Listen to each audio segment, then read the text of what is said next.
पसंदीदा लड़की एशली को दिखाता है जिसे वह सबसे ज्यादा देखता है। उस वक्त एशली अपने घर के स्विमिंग पूल में नहा रही होती है। शाम को केल टीवी पर न्यूज देखता है। उसे पता चलता है कि हाल ही में सबर्बिया इलाके में एक किडनैपिंग हुई है। न्यूज रिपोर्टर किडनैपर की कार की डिटेल्स भी बता रहे होते हैं, लेकिन केल को ये न्यूज बोरिंग लगती है, इसलिए वो दोबारा एशली को देखने लगता है। तभी वो देखता है कि एशली का पिता गुस्से में उसके कमरे में घुसता है और किसी बात पर उस पर चिल्लाता है, फिर जोर से दरवाजा बंद कर देता है। इसके कुछ देर बाद केल सुनता है कि उसका एक पड़ोसी जिसका नाम टर्नर है देर रात अपने घर आता है। तभी केल नोटिस करता है कि उसके पड़ोसी की कार भी वैसी ही है जैसी कार का जिक्र न्यूज में हुआ था। न्यूज रिपोर्टर ने बताया था कि किडनैपर की कार एक मस्टैंग है जिसके आगे के बम्पर पर डेंट है। इसलिए अगले दिन केल इस रहस्यमयी पड़ोसी की तहकीकात करने का फैसला करता है। रोनी फिर से केल के घर आता है तो केल उसे अपने शक के बारे में सारी बातें बताता है, लेकिन रोनी की नजर तो कहीं और थी, सीधे एशली पर, जो रोज की तरह इस बार भी पूल पर स्विमिंग कर रही थी। अब इन दोनों की नजरें एशली पर ही अटकी रहती हैं। दोनों उसे बड़े ध्यान से घूर रहे होते हैं, लेकिन तभी रोनी खिड़की के शीशे से टकरा जाता है। उस आवाज से एशली भी उनकी ओर देखने लगती है। अब दोनों ठरकी लड़के घबरा जाते हैं और जल्दी से नीचे छिप जाते हैं। उन्हें डर लग रहा होता है कि कहीं एशली ने इन्हें उसे ताड़ते हुए देख तो नहीं लिया। इसे कंफर्म करने के लिए केल धीरे से फिर से बाहर झांकता है और उसकी नजर एशली से टकरा जाती है। तभी दरवाजे की घंटी बजती है। घंटी की आवाज सुनते ही दोनों लड़कों की हवा खराब हो जाती है और वे नीचे की ओर भागते हैं। दरवाजा खोलते ही सामने एशली खड़ी होती है। वो बिना कुछ कहे अंदर आ जाती है और सीधे केल के कमरे में जाकर उसकी दूरबीन उठा लेती है। केल उसे यकीन दिलाने की कोशिश करता है कि उसे अपने पड़ोसी मिस्टर टर्नर पर शक है और इसीलिए वे सिर्फ उसकी जासूसी कर रहे हैं। तभी एशली बाहर उसी कार की ओर देखती है जिसका जिक्र न्यूज में हुआ था, लेकिन इस बार उस कार के बम्पर में कोई भी डेंट नहीं था। रात होते ही तीनों दोस्त मिलकर मिस्टर टर्नर की जासूसी करने का प्लान बनाते हैं। रोनी अपने अंकल से कुछ स्पाई गैजेट्स लाता है और फिर इन तीनों की जासूसी मिशन की शुरुआत होती है। काफी देर तक देखने के बाद आखिरकार मिस्टर टर्नर घर लौटता है। वो अपनी कार से उतरता है और एक लेडी को अपने साथ घर के अंदर ले जाता है। तीनों सोचते हैं कि शायद वो लेडी टर्नर की गर्लफ्रेंड होगी, इसलिए वे जासूसी बंद कर देते हैं। लेकिन जब केल अपने कमरे में लौटता है तो वह दोबारा मिस्टर टर्नर पर नजरें गड़ा देता है। इस बार कैमरा से देखने पर वो देखता है कि वही लेडी जो कुछ देर पहले टर्नर के घर आई थी वो अब उसके घर से भागने की कोशिश कर रही है। केल तुरंत कैमरे की रिकॉर्डिंग शुरू कर देता है, लेकिन गलती से कैमरे का फ्लैश जल जाता है। केल डर के मारे जमीन पर बैठ जाता है और कैमरा ऊपर करके देखता है, लेकिन उसे कुछ दिखाई नहीं देता। जैसे ही वो दोबारा खड़ा होकर देखता है उसकी हवा खराब हो जाती है क्योंकि मिस्टर टर्नर सीधा उसकी तरफ घूर रहा होता है। अचानक केल का फोन बजता है। वो घबराकर जमीन पर रेंगते हुए फोन उठाता है। कॉल पर रोनी होता है। केल उसे तेजी से सारी बातें बताने लगता है, लेकिन तभी वो बाहर देखता है और देखता है कि वही लेडी सही सलामत अपनी कार में बैठकर जा रही है। अगली सुबह जब केल नाश्ता बना रहा होता है तभी उसका पड़ोसी मिस्टर टर्नर सीधा उसके सामने आ खड़ा होता है। केल घबराकर चाकू पकड़ लेता है और पूछता है तुम मेरे घर में क्या कर रहे हो। तभी उसकी माँ ग्रोसरी बैग्स के साथ अंदर आती है और केल को बताती है कि मार्केट से लौटते वक्त रास्ते में मेरी मुलाकात मिस्टर टर्नर से हुई थी और इन्होंने ही मुझे घर तक लिफ्ट दी है। कुछ देर बाद केल से मिलने उसकी पसंदीदा लड़की एशली आती है। वो केल को बताती है कि आज उसके पेरेंट्स बाहर जा रहे हैं, इसलिए मैंने आज अपने घर में एक पार्टी ऑर्गेनाइज की है जिसमें मेरे सारे फ्रेंड्स आने वाले हैं। लेकिन एशली केल के मजे लेने के मूड में होती है, इसलिए वो उसे पार्टी में इनवाइट नहीं करती। इसलिए केल के चेहरे का एक्सप्रेशन इमोशनल डैमेज वाला हो जाता है। अब रात को एशली की पार्टी शुरू होती है। इसे देखकर चिड़चिड़ाया हुआ केल अपने छत पर जाकर जोर जोर से म्यूजिक बजाने लगता है ताकि एशली की पार्टी डिस्टर्ब हो जाए। लेकिन तभी एशली खिड़की से कूदकर सीधे अंदर आ जाती है और गुस्से में आकर म्यूजिक बंद कर देती है। पर जब केल दोबारा म्यूजिक ऑन करने जाता है तो एशली उसका मोबाइल छीन लेती है और उसे नीचे फेंकने की धमकी देती है। इसी दौरान केल अपनी फीलिंग्स कबूल कर लेता है। वो कहता है कि मैं तुम्हें तब से देख रहा हूँ जब से तुम यहाँ शिफ्ट हुई हो। फिर केल एशली की छोटी छोटी आदतों के बारे में बताने लगता है जो उसने चोरी छुपे एशली को ताड़ते हुए नोटिस की थी। ये सब सुनकर एशली का गुस्सा धीरे धीरे मुस्कान में बदल जाता है। उसे केल की बातें काफी क्यूट लगती हैं और फिर ये दोनों एक दूसरे को किस करने लगते हैं, लेकिन उन्हें ये बिल्कुल भी पता नहीं होता कि ठीक उनके बगल वाले घर में मिस्टर टर्नर की खिड़की पर खून के छींटे पड़ चुके हैं। कुछ ही देर बाद उन्हें बाहर से अजीब सी आवाजें सुनाई देती हैं। जब ये दोनों बाहर झांकते हैं तो ये देखकर हैरान रह जाते हैं कि उनका पड़ोसी एक खून से सना हुआ बैग सीढ़ियों से नीचे खींचते हुए ले जा रहा है। टर्नर उस बैग को अपनी कार के अंदर रख देता है और यूं जैसे कुछ हुआ ही नहीं वहाँ से चला जाता है। अगले दिन ये लोग इस पूरे मामले की तहकीकात करने का फैसला करते हैं। रॉनी को टास्क दिया जाता है कि वो टर्नर की कार में चुपके से घुसे और देखे कि उस बैग में आखिर क्या था। इस बीच एशली टर्नर का पीछा करती है जो इस वक्त मॉल में होता है। एशली टर्नर की लाइव लोकेशन केल को अपडेट करती रहती है ताकि जब टर्नर घर लौटे तो रॉनी सही टाइम पर खुद को बचाकर वहाँ से निकल सके। अब रॉनी किसी तरह टर्नर की कार खोलने में सफल हो जाता है, लेकिन तभी एशली घबराकर केल को बताती है मैंने टर्नर को खो दिया है, शायद वो अब घर लौट रहा है। केल तुरंत रॉनी से कहता है कि जल्दी से गैरेज का पासवर्ड डालो और फौरन वहाँ से बाहर निकलो। इस बीच जब एशली पार्किंग से निकल रही होती है तभी अचानक से टर्नर उसकी कार में आकर बैठ जाता है। एशली बुरी तरह चौंक जाती है। टर्नर शांत लहजे में कहता है मुझे पता है तुम मेरा पीछा कर रही हो। फिर वो एशली को समझाने की कोशिश करता है कि उसे उसका पीछा नहीं करना चाहिए। इतना ही नहीं, टर्नर उसे एक अजीब सा सुझाव भी देता है, अगर तुम मुझ पर नजर रख सकती हो तो मैं भी तुम पर नजर रख सकता हूँ। और फिर वो धीरे से मुस्कुराते हुए कहता है अगर तुम्हें मेरा ये सुझाव अच्छा लगे तो इसे अपने दोस्तों को भी बता देना।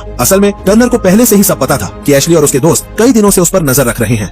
घर लौटने के बाद तीनों दोस्त मिलकर एक गहरी बातचीत करते हैं कि अब आगे उन्हें क्या करना चाहिए। एशली थोड़ी घबराई हुई होती है। वो केल से कहती है हमें ये सब छोड़ देना चाहिए क्योंकि उसे लगता है कि अगर उन्होंने अब टर्नर को छेड़ा तो वो इनके लिए एक बड़ी मुसीबत बन सकता है। लेकिन तभी केल कहता है शायद अब हमें टर्नर की ये सारी जानकारी पुलिस को दे देनी चाहिए। एशली तुरंत जवाब देती है मैं अभी भी कह रही हूँ हमें इस पचड़े में नहीं पड़ना चाहिए। लेकिन इसी बीच एशली को उसकी माँ का कॉल आता है जो उसे घर बुला लेती है। रात को केल आखिरी बार टर्नर की जासूसी करने का फैसला करता है। वो सबसे पहले टर्नर के घर के ब्लूप्रिंट्स निकालता है और उन्हें बहुत ध्यान से देखने लगता है। इसके साथ ही वो एक पोर्टेबल कैमरा सिस्टम तैयार करता है जिसकी लाइव फुटेज सीधे उसके टीवी पर स्ट्रीम होती है। तभी रॉनी भागता हुआ अंदर आता है और घबराई हुई आवाज में बताता है मुझसे एक बड़ी गलती हो गई केल, मेरा फोन टर्नर की कार में गिर गया है। डर से रॉनी की हवा खराब हो रही होती है। केल अपने दोस्त की मदद करने के लिए तैयार था, लेकिन उससे पहले वो चाहता है कि रॉनी एक बार टर्नर के गैरेज में घुसे। अब प्लान शुरू होने वाला है और खतरा बहुत बड़ा है। इसीलिए रॉनी कैमरा लेकर टर्नर के गैरेज में घुसता है और जल्दी से अपना फोन ढूंढ लेता है। लेकिन तभी उसे गैरेज के कोने में पड़ा एक बैग नजर आता है जिससे बहुत ही भयानक बदबू आ रही थी। रॉनी डरते हुए उस बैग के पास जाता है और देखता है कि उसमें कुछ बाल भी नजर आ रहे हैं। अचानक गैरेज का दरवाजा अपने आप बंद होने लगता है। रॉनी घबरा जाता है और डर के मारे घर के अंदर की ओर भागता है। अपने दोस्त को बचाने के लिए केल मजबूरन एक बैट लेकर दौड़ पड़ता है, लेकिन जैसे ही उसने अपने बनाए बैरियर को पार किया उसके पैरों में लगा ट्रैकिंग डिवाइस एक्टिवेट हो गया और पुलिस भी तुरंत मौके पर पहुंच जाती है। केल घबराए हुए अंदाज में पुलिस को बताता है कि मेरा दोस्त एक खतरनाक खूनी आदमी के घर में फंसा है। उसके गैरेज में एक डेड बॉडी रखी है। पुलिस उसकी बातों पर यकीन कर टर्नर के बैग को खोलकर चेक करती है और अंदर से एक मरा हुआ हिरण निकलता है। टर्नर पुलिस को अपनी सफाई देता है कि उसने इस हिरण को अपनी कार से टक्कर मार दी थी और कल सुबह मैं इसे दफनाने ही वाला था। घर लौटते ही केल की माँ उस पर नाराज हो जाती है। वो उसे याद दिलाती है, कल तुम्हारी कोर्ट में पेशी है केल, अगर तुमने ऐसी हरकतें फिर से की तो तुम्हारी सजा और भी बढ़ सकती है। इसके बाद वो सीधा टर्नर के घर जाती है और केल की हरकत के लिए माफी मांगती है। केल अपनी खिड़की से ये सब देख रहा होता है और तभी उसे रॉनी का एक टेक्स्ट मिलता है, अपने टीवी की तरफ देखो। केल जब मुड़कर देखता है तो उसकी स्क्रीन पर रॉनी बेहोश पड़ा नजर आता है। केल घबरा जाता है, लेकिन तभी रॉनी हंसते हुए उठता है। ये सब सिर्फ एक मजाक था। पहले केल गुस्सा हो जाता है, लेकिन फिर रॉनी उसे समझाता है, रिलैक्स। केल में टर्नर के घर से सही सलामत बाहर निकल आया था और घर के अंदर कुछ भी सस्पिशियस नहीं दिखा। इसके बाद रॉनी केल को उसका कैमरा देता है ताकि वो टर्नर के घर की रिकॉर्डिंग्स को ध्यान से देख सके।